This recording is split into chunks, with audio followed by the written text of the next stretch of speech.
I'm Amelia, and for as long as I can remember, I was the least important person in my father's house.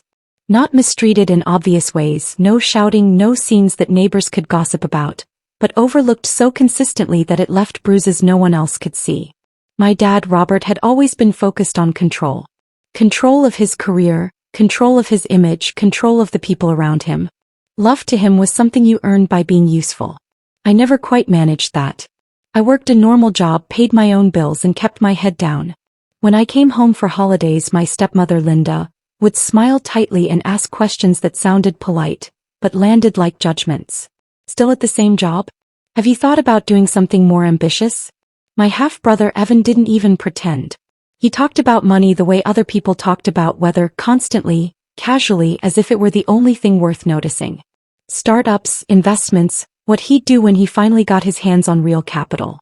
In that house, I felt like a guest who had overstayed her welcome. My grandmother, Margaret, was the opposite of all of them. To the public, she was a billionaire with a sharp mind and an iron reputation. Newspapers loved to describe her as formidable and unyielding. But to me, she was the woman who brewed tea too strong, hummed old songs while walking through her garden, and insisted I sit down and eat before telling her anything important. She never asked me how much I made. She asked me if I was sleeping well, if I felt proud of myself, if I was being kind to others and to myself. When I was younger, I used to wonder why she looked tired whenever my father visited her. He'd arrive with folders, suggestions, subtle complaints about cash flow and missed opportunities. I didn't understand it then, but I do now. He never came as a son. He came as a negotiator. After those visits, Grandma would squeeze my hand and say, "Promise me something, Amelia." "What?" I'd ask. "If anyone ever tries to buy your silence or your obedience, walk away." At the time, I thought it was just advice. The kind grandparents give when they've seen the world turn people sharp at the edges. I didn't know she was preparing me. As her health began to fail, I visited more often. Not because I felt obligated, but because I wanted to. We talked about everything except money, books, regrets, the strange way families can love and still hurt each other. Sometimes she'd look at me for a long moment like she was memorizing my face. One afternoon as I was leaving, she pressed a small key into my palm just in case, she said. I laughed and told her she was being dramatic. She didn't laugh back. When she passed away, the house felt colder than it ever had. My father took charge immediately. Arrangements, schedules, decisions like grief was just another project to manage. I stood off to the side, invisible again, grieving quietly. I told myself nothing would change, that I'd attend the funeral, go back to my life, and carry her memory with me like a private ache. I couldn't have been more wrong. Because my grandmother hadn't just left me memories. She had left me a decision, one that would tear my family apart and force me to find out who I really was when everything familiar was taken away. The will was read 3 days after the funeral. By then, the shock of losing my grandmother had settled into something heavy and dull, like a weight pressing on my chest every time I breathed. I walked into Daniel Moore's office, expecting formality, maybe a polite division of assets, and then a quiet return to my life. I never imagined that room would become a battlefield. The conference table was long and polished, the kind that made you sit up straighter without realizing why. My father, Robert, took the seat at the head as if it belonged to him by birthright. Linda settled beside him, composed and watchful. Evan lounged back in his chair, scrolling on his phone, bored already, as if the outcome were a foregone conclusion. I chose a chair near the end of the table. Daniel cleared his throat and began, his voice calm, measured.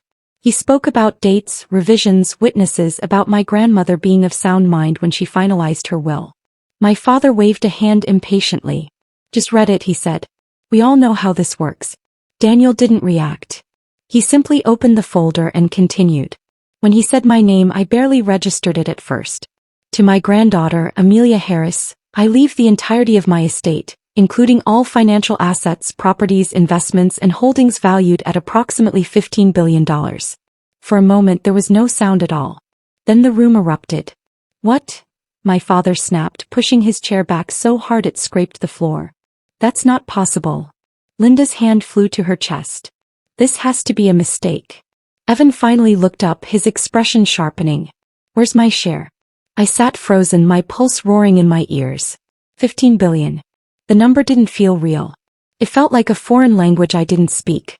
Daniel raised a hand. Your grandmother's instructions were explicit. My father turned to me, his eyes burning. You did this, he said. You got into her head. I shook my head, my voice barely steady. I didn't even know she'd changed it. That money belongs to this family, he snapped. And I'm the one who should control it. The word control landed hard. Daniel leaned forward. Miss Harris, do you accept the inheritance as outlined? Every face in the room was turned toward me. Expectant, demanding.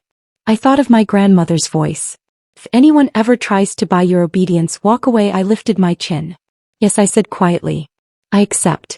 The silence that followed was sharp, electric. My father's expression changed then, not to grief, not to disappointment, but to something colder. This conversation isn't over, he said. I didn't know yet how much he meant it. The real confrontation didn't happen at the lawyer's office. That was just the warning shot. It happened later that evening behind closed doors when there were no witnesses left to impress and no polite voices to maintain. My father told me to come home. He didn't ask. He didn't soften it with concern or grief. Get back here, he said over the phone. We need to talk. As a family, the word family should have comforted me. Instead, it made my stomach tighten. When I arrived, the house felt different, too quiet. The lights in the living room were brighter than usual. Every lamp switched on as if this were an interrogation room rather than a home. My father stood near the fireplace, his jacket still on, his posture rigid. Linda sat upright on the edge of the sofa, hands folded neatly in her lap. Evan leaned against the wall, scrolling on his phone, but his eyes flicked up the moment I entered. Sit, my father said. I sat. He didn't waste time. You're going to fix what you did today, he said calmly. Too calmly. You're going to sign the inheritance over to me and we're going to pretend this embarrassing misunderstanding never happened. I swallowed. It wasn't a misunderstanding. Grandma chose. Don't say her name like that, he snapped. You know exactly what you did. You took advantage of her age, of her emotions. That's not true, I said, my voice shaking despite myself. I never asked her for anything. I didn't even know about the will. Linda leaned forward then, her tone gentle, almost maternal. Amelia. No one is saying you're a bad person. You're just not equipped for this kind of responsibility. 15 billion isn't a gift. It's a burden. Evan finally looked up, rolling his eyes. She wouldn't last 6 months managing that kind of money. My father nodded. Exactly. That's why I'm offering a solution. He walked to the sideboard, picked up a folder and placed it in front of me. Sign the estate into my control. He said, I'll give you 10%. More money than you'll ever need. You can live comfortably, travel, do whatever it is you do now. No pressure. 10%. The number hit me like a slap. So you keep everything, I said quietly. And I disappear. That's not fair, Linda said quickly. You'll still be part of the family, Evan snorted. As long as she behaves. I looked at the paper in front of me, at the space where my signature was supposed to go. I thought about my grandmother's hands, thin, warm, steady, about the way she looked at me when she talked about choices and consequences. I'm not signing, I said. My father's face changed instantly. The calm vanished. This isn't a request, he said, stepping closer. You think you can defy me and walk away untouched? I'm not defying you, I said. I'm honoring her. His voice dropped to a dangerous whisper. If you walk away from this deal, you walk away from this family. Has it unjust? And that is the schemes of as a pot of mentors. The room felt smaller, hotter. You're choosing money over us, Linda said, her disappointment sharp and practiced. No, I replied, my heart pounding. You're asking me to choose control over my own life.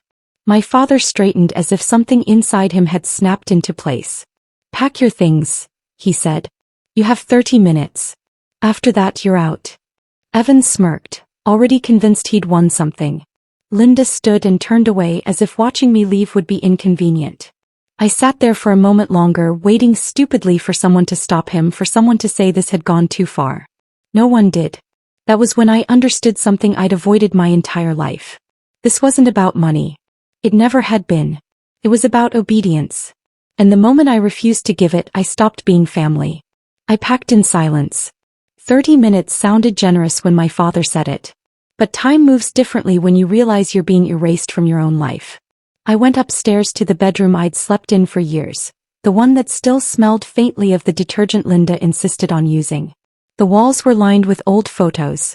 As I'd stopped looking at school events, forced smiles, moments that looked like happiness if you didn't know how carefully they were staged. My hands shook as I opened the closet. I didn't take much. Clothes, my laptop, a few personal papers. I skipped the things that suddenly felt meaningless, gifts chosen by obligation. Decorations that had never really been mine. At the bottom of a drawer, my fingers brushed against something solid and cold. A small brass key. For a second I just stared at it. My grandmother had pressed it into my palm months ago, closing my fingers around it like it mattered more than I understood. Just in case, she'd said.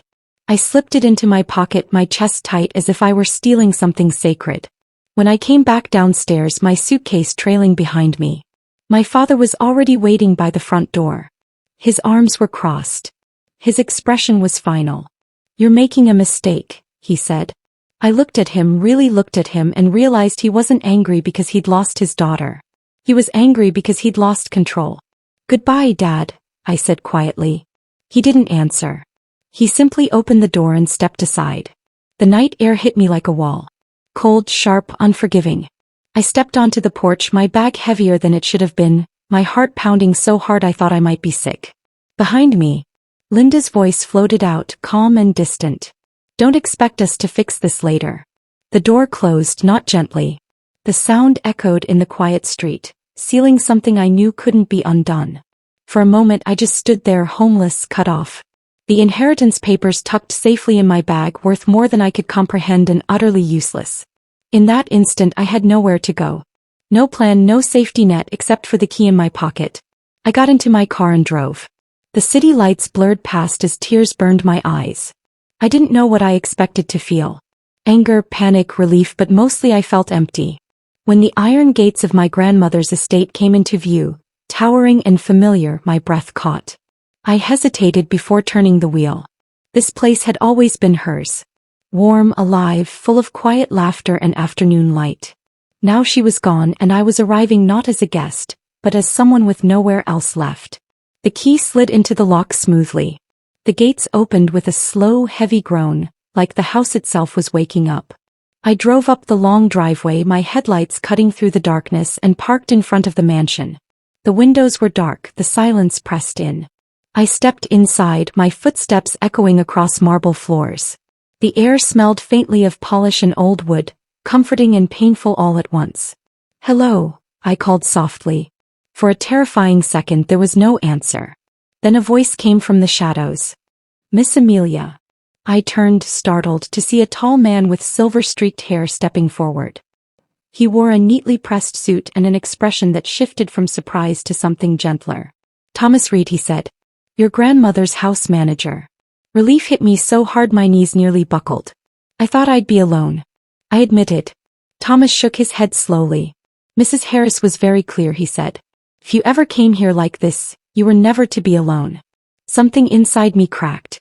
For the first time that night, standing in the house my grandmother loved, I allowed myself to believe that maybe, just maybe, being thrown out wasn't the end of my story. It was the beginning of something my family could no longer control. I didn't sleep that night. Even though Thomas showed me to a warm guest room, the one I always stayed in when I visited, my mind refused to slow down. The bed was too big. The house was too quiet. Every creak of the old mansion made me think of my father's voice, sharp and final, telling me I no longer belonged. Morning light finally crept through the curtains, pale and hesitant. I sat up, still wearing the same clothes from the night before, when there was a soft knock on the door. "Miss Amelia," Thomas said gently, "you have visitors." My stomach tightened. "They're not my family, are they?" "No," he replied. "Your grandmother asked for this." Downstairs in the study 2 people were waiting. The first was Daniel Moore, my grandmother's lawyer, the same calm man who had read the will. The second was a woman I didn't recognize, elegant but unassuming, with silver-framed glasses and a leather portfolio resting on her lap. "Amelia," Daniel said, standing. "I'm glad you came here." The woman offered her hand. "Grace Wilson. I oversee the Harris Family Trust." Trust, the word landed differently now. Daniel gestured for me to sit. "Your grandmother anticipated conflict," he said without hesitation. "Specifically from your father." I felt a strange mix of relief and sadness. She knew he would try to take it. She knew he would try to control you. Grace corrected softly. Daniel opened his briefcase and laid several folders on the desk. Documents, legal seals, dates that stretched back years. Your inheritance isn't a simple transfer of assets, he explained. It's protected by a non-transferable trust. You cannot sign it over to anyone. Not your father, not your brother, not anyone. I stared at him. So even if I wanted to, I couldn't. Grace shook her head. Your grandmother made sure of that. Any attempt to coerce you would invalidate their claims entirely. My chest tightened. She did all this without telling me. Daniel nodded. She believed telling you too soon would put you at risk. Then he reached into the briefcase again and pulled out a small flash drive. There's more. Thomas closed the study doors quietly as the screen on the wall flickered to life. My grandmother appeared, seated in her favorite chair, her posture straight, her expression clear and unwavering. If you're watching this, she said, then I'm gone and Amelia is likely under pressure. My breath caught. She spoke calmly, naming my father directly, not with anger but with disappointment. She talked about the years of financial demands, the subtle threats, the entitlement that had replaced affection. She explained why she chose me. Amelia never asked me for anything. She said, she showed up. She listened. He treated people as people, not leverage. The video ended. I sat there in silence, tears slipping down my face before I could stop them. She didn't just leave you money, Grace said quietly. She left you protection. Daniel folded his hands. Your father has no legal ground. But that won't stop him from trying. I thought of the way he'd looked at me the night before. The certainty in his voice. What happens when he comes here? I asked. Thomas spoke for the first time, his tone firm. Then he'll find out that this house and everything tied to it is no longer something he can take. For the first time since my grandmother died, something inside me shifted. Fear gave way to clarity. She hadn't abandoned me to a fortune. She had built a shield around me. And whatever was coming next, she had already prepared me to survive it. The next morning felt unnaturally still. The sky above my grandmother's mansion was clear, almost indifferent, as if the world had decided to look peaceful on purpose. Inside, though, every nerve in my body was on edge. I stood near the tall windows in the study, watching the long driveway disappear into the trees, my heart beat loud in my ears. Thomas was positioned near the front hall, calm but alert. Daniel and Grace sat at the long table, folders neatly arranged, legal documents stacked with deliberate precision. Everything looked orderly, too orderly for what I knew was coming. Grace checked her watch. If your father intends to act, she said quietly, it will be soon. She didn't have to explain why. Men like my father hated delays. They hated losing momentum. And most of all, they hated being told no. The sound of tires on gravel shattered the silence. Not one car, three. My stomach dropped. I saw them through the window before anyone spoke. My father's black sedan in the lead. Linda's SUV close behind. Evan's sports car trailing like an afterthought, aggressive and impatient. They're here, I whispered. Thomas nodded once and walked toward the front door. Stay where you are, Miss Amelia. The doorbell rang sharp, insistent. Not a request. Thomas opened the door before it rang again. My father didn't bother with greetings. This is getting ridiculous, Robert said as he stepped inside, his eyes already scanning the house as if taking inventory. You had your moment. Now hand over the keys and the documents. Linda followed him, lips tight, gaze sweeping the marble floors and high ceilings. Honestly, Amelia, you've gone far enough. This house belongs to the Harris family. Evan whistled softly. Wow, you really moved in fast. I stepped forward, my hands trembling but my voice steady. This is my home now. My father laughed, a short, humorless sound. You don't know what you're saying. He walked toward me, stopping just short of my personal space. This inheritance is beyond you. You're not qualified. You're not prepared, and you're certainly not in charge. Daniel stood. Mr. Harris, I suggest you lower your voice. My father turned on him. And I suggest you remember who built this fortune. Grace rose slowly from her chair. Actually, Margaret Harris did, and she was very clear about who she trusted to carry it forward. My father's jaw tightened. You people are manipulating her. All of you. That's enough, I said, surprising myself. Every eye turned to me. I didn't ask for this fight, I continued. I didn't ask for the money. But I will not give it to someone who tried to force me into silence. Linda scoffed. Listen to her. She's playing the victim. At that moment, Grace reached for a remote. Since you're questioning motives, she said calmly, Perhaps we should let Margaret speak for herself. The screen at the far end of the room lit up. My grandmother appeared, seated in the same chair I had seen the day before. Her expression was composed, her eyes sharp. Robert froze. "Robert," my grandmother said on the recording, her voice steady. "If you are watching this, then you have already tried to take what does not belong to you." The room went silent. She spoke about the years of pressure, the demands disguised as concern. The way love had been replaced by entitlement. "You do not want stewardship," she said. "You want control, and that is why you will never have it." My father's face drained of color. "This is nonsense," he snapped. But the confidence was gone. Before he could say more, the front door opened again. An older man stepped inside, tall, composed, his presence commanding without effort. "Good morning," he said. "Robert." My father stared. "Judge Walker." The retired judge nodded once. "Margaret asked me to be here if things escalated, and from what I've seen they have." Evan took a step back. The judge looked directly at my father. Any further attempts to intimidate or coerce Amelia could be considered legal harassment, and given the trust structure, you have no claim to these assets. For the first time, my father had nothing to say. He looked around the room at the documents, the screen, the people standing beside me, and finally understood. This wasn't a negotiation. It was an end. Without another word, he turned toward the door. Linda followed, her composure shattered. Evan hesitated, then stormed out after them. The door closed behind them, heavy and final. I exhaled, my knees weak. Grace placed a hand on my shoulder. "You did exactly what your grandmother hoped you would." I nodded, tears blurring my vision. Because in that moment I realized something profound. My father hadn't frozen because he saw power. He froze because he realized he had lost it. And I was no longer afraid of him. For a long moment after they left, no one spoke. The mansion felt different. Not quieter, but lighter, as if something heavy had finally been lifted from its walls. I stood in the center of the room, my heart still racing, replaying my father's face in my mind. The shock, the disbelief. The moment he realized this wasn't a battle he could win, I thought I would feel triumphant. Instead, I felt empty. Daniel began gathering the scattered documents, his movements unhurried. Grace shut down the screen and turned to me with a small, reassuring smile. Thomas remained near the door, his posture relaxed for the first time since morning. "They won't stop trying emotionally," Grace said gently. "But legally this is over." As if on cue, my phone vibrated in my hand. A message from my father. "You didn't have to do this.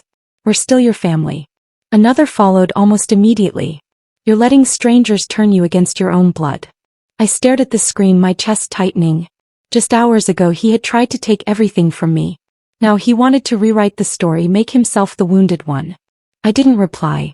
Over the next few days the messages kept coming. Some were cold and threatening. Others were suddenly warm, full of nostalgia and selective memory. Linda sent long paragraphs about forgiveness. Evan tried a different approach, hinting at business ideas and mutual benefit. I ignored them all. Instead, I focused on what my grandmother had entrusted to me. Daniel walked me through the legal responsibilities. Grace explained the structure of the trust and the safeguards my grandmother had put in place. I listened, asked questions, took notes. For the first time, I wasn't shrinking from responsibility. I was stepping into it. In the evenings, I walked through the mansion's garden, tracing the paths my grandmother loved. I could almost hear her voice reminding me to stand tall, to breathe, to think clearly before reacting. I realized then that she hadn't just protected me from my family. She had given me permission to choose myself. One afternoon, as sunlight filtered through the tall windows, I made a decision. I called Daniel and Grace into the study and told them what I wanted to do next. "I don't want this fortune to exist just to prove someone else wrong," I said. "I want it to mean something." Grace's eyes softened. "Your grandmother would have liked that." For the first time since her death, I felt something close to peace. The chaos was behind me. What lay ahead wasn't revenge or victory. It was responsibility and the chance to build something my family had never understood. Weeks later, I stood alone in my grandmother's garden. The same place where she used to sit with a cup of tea in the late afternoon, watching the light shift across the roses. The world hadn't slowed down after everything that happened. Meetings continued. Papers were signed. Decisions waited to be made. But inside me, something had finally settled. For a long time, I believed family was defined by blood and obligation. I thought loyalty meant endurance. Staying quiet, staying small, accepting whatever treatment came my way just to belong. Losing my home in one night forced me to confront how fragile that definition really was. What my grandmother gave me wasn't $15 billion. It was perspective. She taught me that wealth doesn't reveal who you are. It amplifies what's already there. In my father, money magnified control and entitlement. In me, it magnified responsibility. And responsibility, I learned, isn't about power over others. It's about protection, about choosing integrity when it would be easier to surrender. With Daniel and Grace's guidance, I began shaping the future of the trust. We allocated funds to education programs, legal aid for people facing financial coercion, and initiatives that gave others the chance to say no without fear of losing everything. Every signature I placed on paper felt intentional, grounded, earned. I visited my grandmother's grave one quiet morning and told her the truth out loud, that I was still afraid sometimes, still unsure. But I was no longer lost. Walking away from my father didn't make me heartless. It made me honest, and honesty, I've learned, is the foundation of any legacy worth protecting. As I locked the mansion doors that evening and looked back at the house glowing warmly behind me, I understood something I wish I'd known sooner. You don't owe your future to people who demand your silence. You owe it to yourself to stand firm even when it costs you everything familiar. That was the real inheritance, and it was one I intended to honor for the rest of my life.